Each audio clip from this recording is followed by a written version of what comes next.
There are vehicles overturned, houses ripped apart, roofs gone, twisted metal.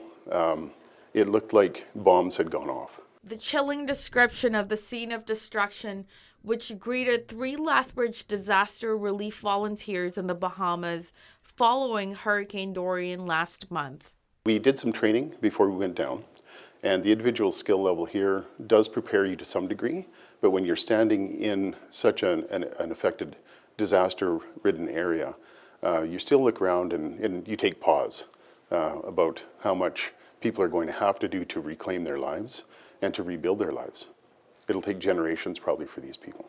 Dorian was the most intense tropical cyclone on record to strike the Bahamas and cause catastrophic damage in early September, with at least 61 people killed and hundreds still missing. What struck me is so quiet. There was no one on the road. The roads were torn up, but there was no one on the roads. There was the utter devastation. It's kind of like apocalyptic meets Wild West. That's really what it looked like. And the smell of rot, the smell of decay, the smell of mold, the smell of a death of a life, I would say, of lives.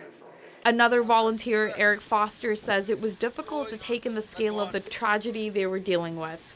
Now back in Lethbridge, Foster says it's necessary to put his emotions to one side.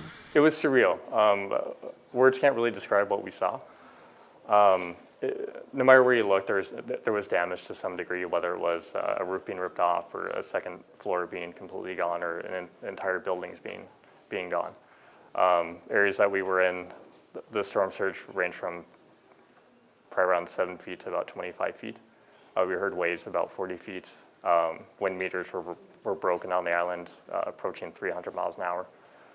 So it's real hard to describe, but it's destruction no matter where you look. For Bridge City News, I'm Laurice Alexander.